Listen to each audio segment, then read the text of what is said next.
Okay people, here's my brushless mcpx. I thought I'd do a video rather than try and post everything on the web and see if I can answer everyone's questions on how and where to buy everything to do this conversion.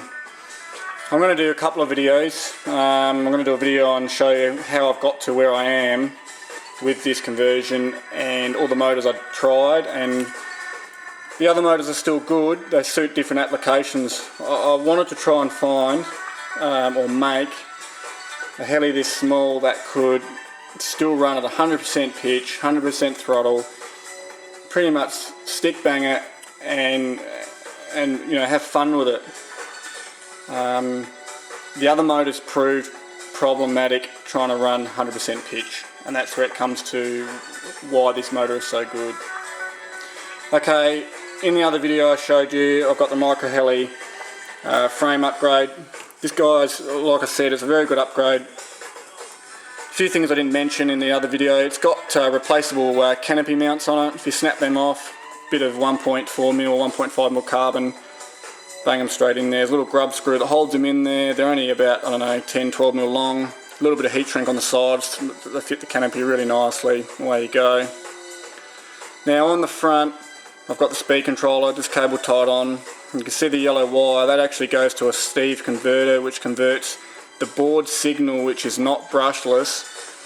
It converts the signal to be read by the brushless speed controller into, yeah, obviously a brushless signal.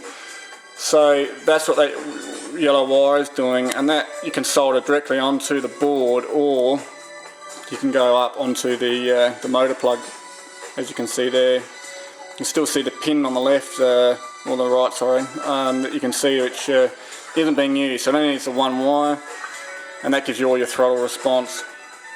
Now, one problem with that is if you are low on batteries, the helicopter's not going to land. It will fall out of the sky and quit because of the cutout in the low voltage cutout on the speed controller. So you really do need to set your timer and fly to a timer like you normally would with a normal heli. Still using the stock landing gear. I'm finding that the batteries fit in there really nicely and they slide in because there's a little bit of flex in there being a bigger battery. I'll get to batteries in a minute because they're really important. Now, a couple of people have been asking, do I really need to do all the upgrades? Well, look, this thing's doing 5,000 RPM. Horizon had problems with the first head. I'm not going to take the risk with being hit in the head with a blade. I have been hit with this heli, not with this motor, but with the same motor that Bert had, and it did hurt, and it drew blood from my leg when I was trying to sort out the tail.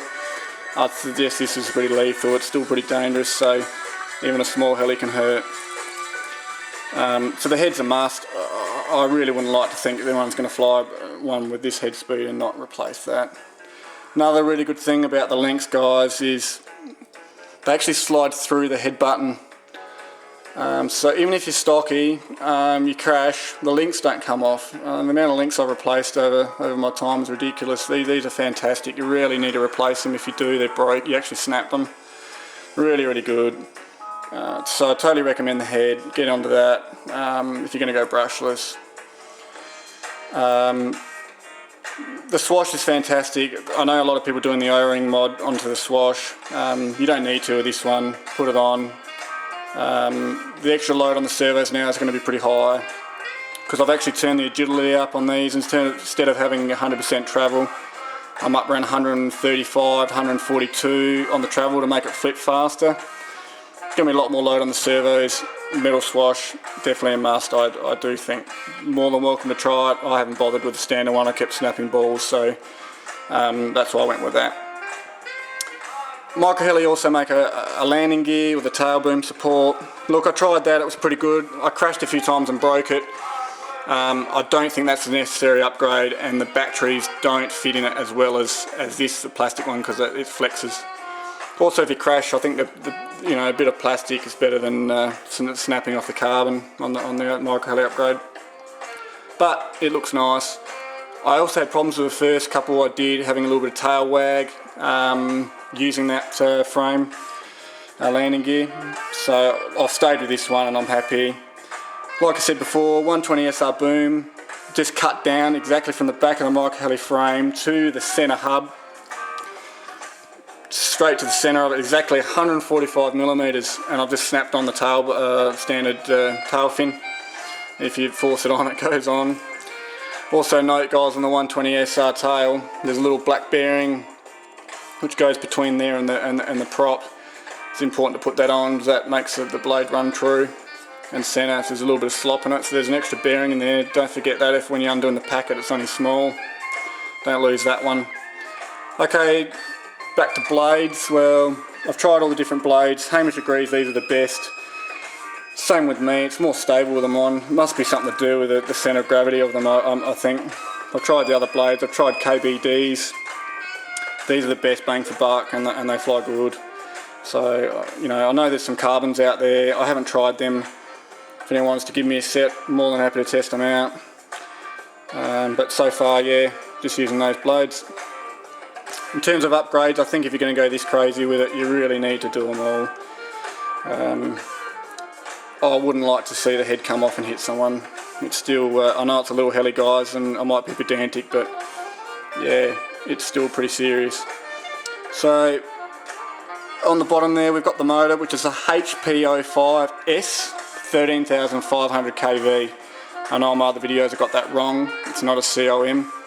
It's a hp05 running a 9-tooth pinion straight onto the speed controller, and that's the lot. Now, a lot of people will think with that extra weight, it is actually tail heavy. Time you put the battery in, I used to mount the battery in from the front. Here's the E-flite battery. Used to put it in from the front, but I had to take the canopy on and off each time. Pretty frustrating. I end up putting it in from the back just for laziness, and once the heli takes off, it actually sorts itself out. So, look, the centre of gravity doesn't seem to be an issue, and as you saw from Hamish Puro flipping it, it doesn't seem to really bother it at all.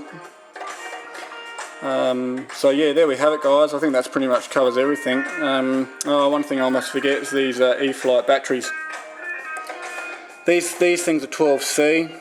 Hyperion make a copy which are 550 milliamp and they're 25C. Look, the difference between these and the Hyperions is night and day.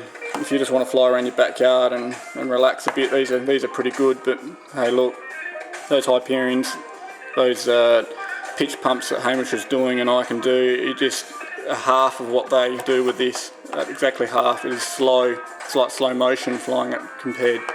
So look, still not a bad battery. Definitely go for the Hyperions if you want to have the power that this thing has got. So there we go, guys. I did mention I'd say where it all comes from. Look, you can get the motor from sort of everywhere, but look, this thing's taken over in America as well. So look, these motors are getting scarce. I know wallhobbies.com have them. The frames, ZJ have the frames, the head, the swash, all micro heli stuff. I know Raycon are making a frame. Good luck if you can find one. They seem to be out of stocks. Probably micro heli will too soon. They're getting very popular. Look, I think they're all good. I can't comment on the Raycon frame. Obviously I haven't had one, but the micro heli's doing the job really nicely. And it's got adjustable gear meshing there too, so you can set it up exactly how you like. It's a little bit of backlash, that should be. Note too on the 120 boom that when it comes down it slots in the hole and the cable comes straight through and there's a little hole on the spacer which will suit. So look, speed controller, jump on eBay. You come to the Novus motor like I said. Here it is, it's a Helimax brushless ESC from Novus. It's called an XP7, 7 amp. So there's your speed controller. You shouldn't pay I don't know, 25 bucks. The problem with this mcpx is that prices are starting to go up pretty quickly because everyone's getting on it. So you need that 120 SR boom, which is, I don't know, $14 complete with a tail fin. The head by memory is about $35, $40, courtesy of ZJ's. A swash I think is about $20. Might be a bit rough on prices there. The frame's about that $40. So, and the Steve converter that you need is only about $10, maybe $15 if you buy it overseas. So look, the problem is if you want to source parts, you end up paying a lot the same money probably in freight and postage trying to get it all. But there you have it, guys. If you try and do some bulk ordering through your mates, well, you know, you'll save a fair bit. Now you can buy this package as a kit now from Wall Hobbies. They've just released it. You'll pay a lot of money for it though. So check it out, jump on the net, and have a squeeze. Now I'm going to do another video shortly. You can see in the background I've got a lot of different parts and so forth. I'm going to show you everyone how I got to that part and how I've ended up with this final setup. Thanks for watching, guys. I hope it clears up any questions. More than happy to help anyone out. Send me a PM, not a problem.